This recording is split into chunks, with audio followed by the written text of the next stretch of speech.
தந்தை, மகன், தூய ஆவியானவர் நம்ம நிறைவாக ஆசீர்வதிப்பாராக. அன்பர்களே, மீண்டுமா இந்த ஆராதனை அப்பா வந்திருக்கிறார், இயேசு சாமி வந்திருக்கிறார். இன்றைய இறை வார்த்தையோடு தொடங்குகிற எசையா புத்தகம் 45வது அதிகாரம் 2வது வார்த்தை, நான் உனக்கு முன்னே சென்று குன்றுகளை சமப்படுத்துவேன். ஆண்டவரோடு இருப்பதால் வருகிற நன்மைகளில் ஒன்று, நமக்கு முன்பாக அவர் அங்கு செல்வார், தன் தூதர்களை அனுப்புவார், குன்றுகளை சமப்படுத்துவேன். குன்றுகள் இருக்கிற பொழுது நம்மளால சரியாக நடை போட முடியாது அல்லவா? நம் வழியிலே பள்ளங்களும் மேடுகளும் இருக்கிற பொழுது நம்மால் நடந்து செல்ல முடியாது அல்லவா?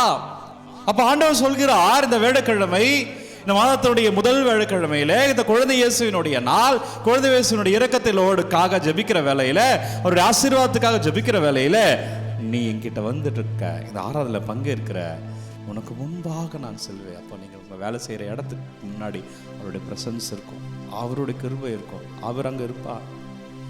உங்கள் வீட்டில் நீங்கள் என்ன பிளான் பண்ணுறீங்க, அதுக்கு முன்னாடி அது பிளான் பண்ணுறதுக்கான திராணியை அவர் தருவார்.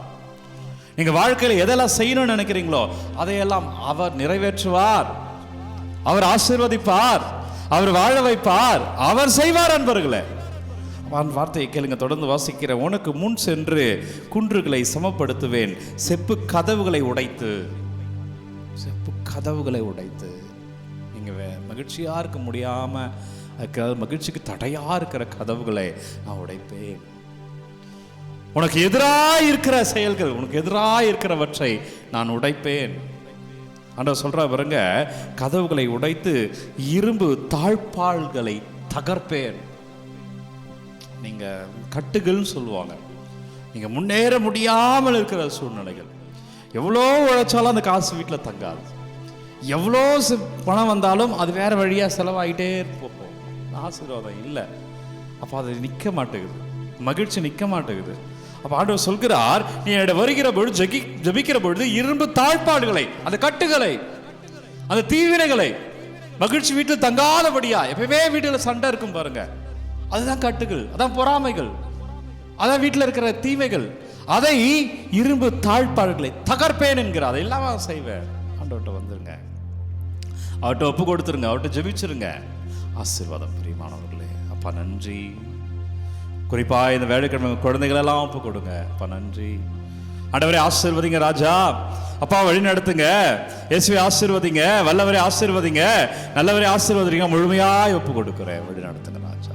உங்கள் கிருபையில், உங்கள் வல்லமையில், அபிஷேகத்தில் நாங்கள் இருக்க வழி நடத்துங்க, ஆசீர்வதிங்க.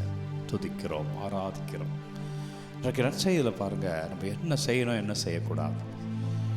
லாசர், ஏழை லாசர், லூக்கா நற்செய்தி 16வது அதிகாரம் 19லிருந்து 31 வரை உள்ள இறைவார்த்தை.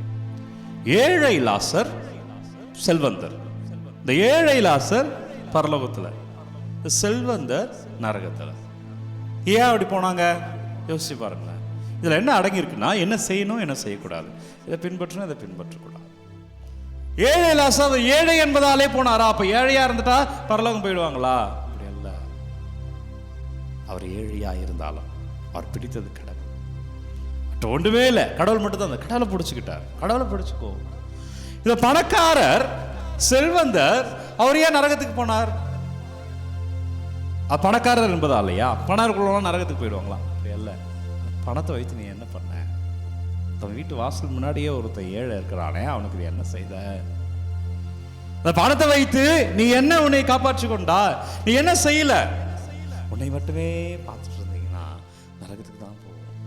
என்னை மட்டுமே நான் பார்த்துப்பேன், என்னை பற்றி பண்ணே யோசிப்பேன், அது சுயநலம்.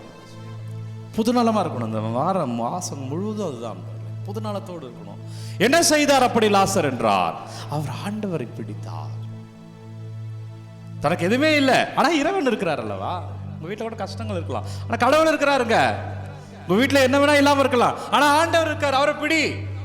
உன் கண்ணீர் கவலையெல்லாம் கொண்டு வந்து அவர்கிட்ட கொட்டு.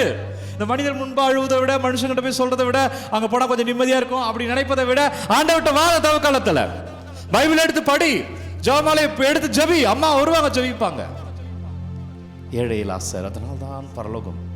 பணக்காரன் என்பதால் அவன் நரகத்துக்கு போல. அவன் பணக்காரனா என்ன செய்யல, கடவுளையும் பிடிக்கல, மனுஷங்களையும் இறக்கம் காட்டல, எனவே அவன் நரகத்துக்கு போனான். அப்ப நான் பரலோகத்துக்கு போனேன். என் வீடு ஆசீர்வாதமாக இருக்கும், என் பிள்ளைகள் சாட்சியமாக இருக்கணும். ஒப்பு கொடுங்க, பிள்ளைகள் எல்லாம் ஒப்பு கொடுங்கப்பா. நன்றி வல்லவரை, நன்றி நல்லவரை, நன்றி அப்பா. ஆசீர்வதிங்க, வழி நடத்துங்க ராஜா.